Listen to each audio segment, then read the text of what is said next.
Dans cette deuxième vidéo,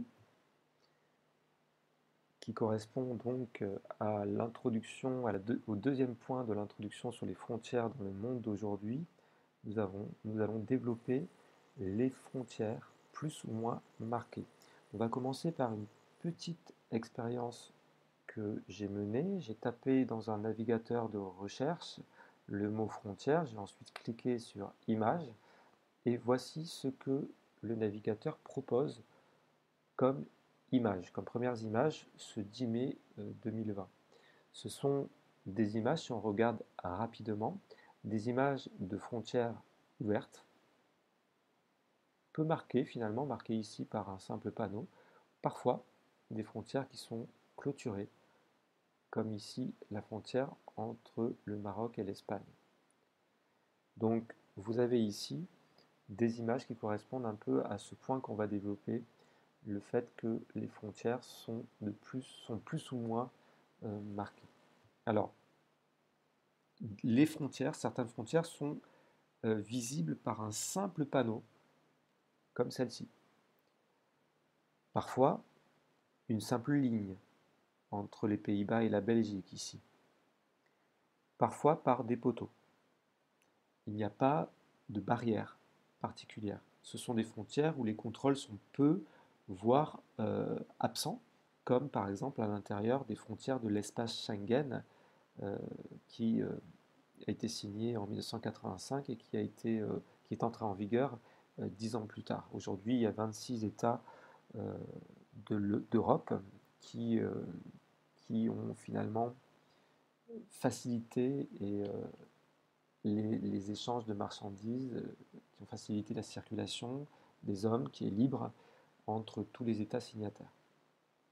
D'autres frontières sont des barrières.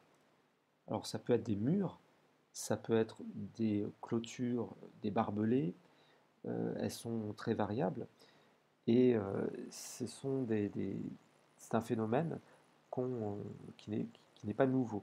C'est-à-dire que dans l'histoire, on a déjà vu euh, la construction de barrières, comme au IIe siècle, le mur d'Adrien, qui se situe au nord de l'Angleterre et qui était une limite nord de l'Empire romain. Et ici, la muraille de Chine, qui a été construite pendant de longs siècles, à partir du IIIe siècle avant Jésus-Christ, et qui était censée également protéger contre l'incursion des barbares. Alors, avec l'accélération de la mondialisation, qui est marquée par l'intensification des flux, tout type de flux, des flux de marchandises, des flux de capitaux, des flux d'informations, des flux humains, touristiques ou migratoires, eh bien, les frontières ont perdu un peu de leur caractère de barrière. Les acteurs politiques, ça peut être les États par exemple, ou des organisations internationales comme l'OMC ou le FMI, euh, les acteurs économiques, qui peuvent être les firmes transnationales par exemple, ont facilité les échanges. On a abaissé, voire parfois même supprimé les droits de douane qui étaient imposés par les États, notamment dans l'Union européenne, mais aussi dans l'ALENA, dans le Mercosur, qui est une organisation régionale qui lie un certain nombre de pays d'Amérique du Sud. Alors il y a eu une ouverture avec la mondialisation, une ouverture des frontières, il y a eu même cette illusion que les frontières avaient disparu. On constate dans le même temps qu'il y a une multiplication des frontières barrières, c'est-à-dire des murs, des clôtures que on a vu tout à l'heure sur les images. Alors, il est intéressant de constater que lorsqu'en 1989, le mur de Berlin, qui était un des éléments du rideau de fer qui séparait l'Europe de l'Ouest et l'Europe de l'Est durant la guerre froide, euh, on a pensé que les murs allaient tous tomber. Et puis, très très vite, on a observé que dans les années 90, et plus encore dans les années 2000, après les attentats du 11 septembre 2001, qu'il y a eu une multiplication de ces murs. On observe en fait un processus de blindage des frontières. On a construit énormément de murs, comme celui qui sépare l'Espagne à Ceuta du Maroc, ou bien cette clôture virtuelle ici à la frontière entre la Slovaquie et l'Ukraine. Alors, ce n'est pas une clôture qui est matérialisée, il y a des poteaux avec des caméras, mais c'est relié à des centres de contrôle, d'écoute, de surveillance de la frontière avec des technologies très avancées. C'est ce qu'on appelle un peu les smart borders, c'est-à-dire les frontières dites intelligentes. Donc on a une multiplication des murs, on en compte clôture ou barrière en tout cas, on en compte à peu près 25 000 kilomètres qui correspondent à peu près 10% de la totalité des frontières. Alors ce sont des frontières qui sont très coûteuses, qui ne sont pas forcément très efficaces d'ailleurs. Alors la question qu'on peut se poser, c'est est-ce que c'est un paradoxe? Est-ce que c'est paradoxal de voir à la fois un monde qui est très ouvert avec la mondialisation et à la fois des murs qui s'érigent, des frontières barrières de plus en plus nombreuses? Alors, il y a une explication au fait que les États construisent de plus en plus de murs, et ça découle sans doute de la mondialisation et de ses excès. C'est-à-dire que un certain nombre d'États se sont sentis parfois fragilisés par la mondialisation. Alors fragilisés par la stratégie des firmes transnationales comme les GAFAM par exemple, qui profitent, qui sont actifs dans de très très nombreux pays mais qui ne payent pas d'impôts partout, parfois même très peu dans des pays où pourtant ils sont très actifs. Les États se sentent parfois fragilisés par la cyber-insécurité, que nous avions également abordé dans des cours précédents.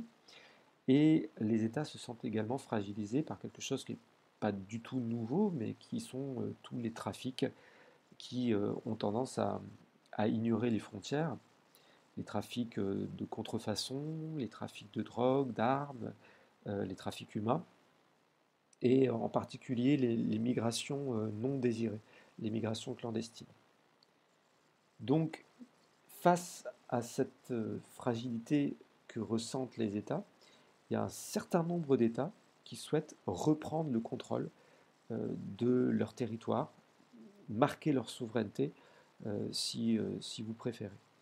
Donc il y a une multiplication de ces murs, et comme je vous disais tout à l'heure, ces murs, ils n'ont pas forcément le même aspect ni la même histoire, chacun a sa propre histoire. Donc il y a un quart de ces murs qui sont liés à des tensions militaires, à des territoires disputés.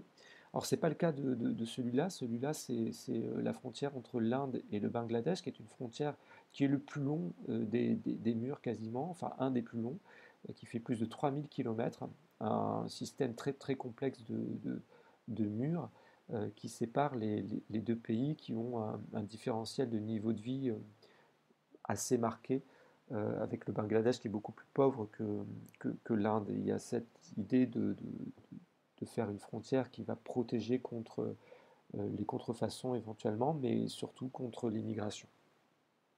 Dans le contexte des migrations futures également, puisque le Bangladesh sera sans doute fortement touché par les migrations, enfin par les effets du changement climatique et le risque de réfugiés climatiques, puisqu'il y a des parties du territoire qui seront sans doute inondées d'ici quelques dizaines d'années. Donc il y a beaucoup de ces frontières enfin un quart à peine en fait de ces murs qui sont liés à des tensions militaires, à des territoires qui sont disputés. Par exemple, cette frontière barrière ici, clôturée de barbelés, surveillée, militarisée, qui est la frontière entre l'Inde et le Pakistan, ici, pour cette région disputée du Cachemire. Il y a d'autres murs qui sont des murs issus de conflits, comme par exemple la frontière militarisée entre les deux Corées que nous avons étudiée. Donc la plupart des murs qui sont érigés, qui sont construits, qui ont été construits ou qui continuent d'être construits ou qui sont prévus d'être construits sont des murs qui séparent des pays qui entretiennent de bonnes relations. Alors c'est le cas par exemple des États-Unis et du Mexique qui ont une frontière assez longue de plus de 3100 km entre le Pacifique et le golfe du Mexique et que nous avons étudié en cours. Ces deux pays entretiennent de bonnes relations. Ils ont signé un traité qui les font appartenir à une organisation régionale qui s'appelle l'ALENA, qui qui a supprimé un certain nombre de droits de douane entre les pays pour favoriser les échanges. Eh bien, cette frontière, pourtant, elle est, euh, elle est marquée par des barrières, des clôtures, et si les marchandises circulent facilement, les capitaux, euh, par contre, les hommes circulent beaucoup plus difficilement. Alors, les hommes circulent, il y a beaucoup de passages, notamment à des postes frontières comme celui de San Isidro en Californie. Il y a des milliers de personnes, de piétons ou de gens avec des véhicules qui passent la frontière dans les deux sens, mais la circulation des hommes est moins facilitée, elle est surveillée pour ce qui concerne l'immigration clandestine. Vous voyez ici en rouge les parties où il y a des murs ou des barrières et des parties où la frontière est marquée par des obstacles plus naturels, des montagnes ou des cours d'eau ici avec des gorges. C'est une frontière qui a été très médiatisée lors de la dernière campagne électorale des États-Unis, puisqu'on a parlé du fameux mur de Trump qui souhaitait poursuivre, renforcer la frontière, les barrières qui existent déjà depuis les années 90. Ce ne sont pas des barrières qui sont nouvelles. Je vous avais présenté en cours suite à l'activité que nous avions faite sur la frontière des États-Unis ce schéma qui peut être introduit dans une composition et qui permet de montrer comment cette frontière est à la fois euh, facilite à la fois les échanges de marchandises, de pièces détachées, de touristes, etc. Mais en même temps, entrave la circulation des hommes puisqu'elle surveille, elle protège, elle est censée protéger en tout cas contre l'immigration clandestine, mais aussi contre les flux de produits illicites, de drogue, par exemple.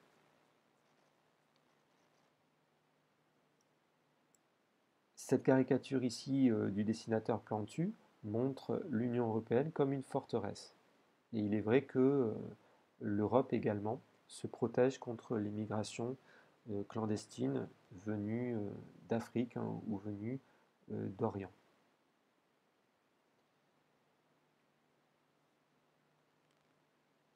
Alors, beaucoup de ces frontières, beaucoup de ces murs séparent en fait des territoires avec un fort différentiel de développement, avec des contrastes plutôt forts de développement.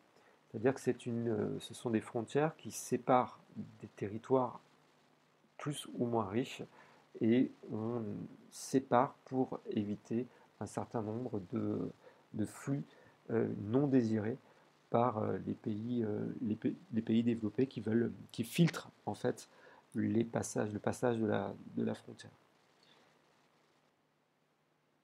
Cette carte ici nous montre les décès aux frontières parce que ce qui est important de préciser, c'est que euh, les, euh, ces barrières sont très coûteuses, elles ne sont pas toujours efficaces, mais surtout elles rendent le passage migratoire plus dangereux. En fait, ça n'arrête pas, ça déplace souvent les migrations, et la frontière finalement perd un peu de son caractère de refuge, de son rôle de refuge qu'elle peut jouer dans le cadre d'insécurité économique ou d'insécurité politique. La frontière peut être un refuge ici, la frontière est une barrière et le rôle de frontière n'est plus joué.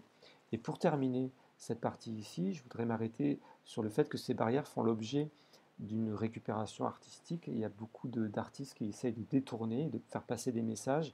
Et ici, vous avez une œuvre que je vous avais également montrée en classe, d'un artiste français qui fait des productions ici qui dénoncent un peu la barrière entre les États-Unis et le Mexique à travers cette, cette installation.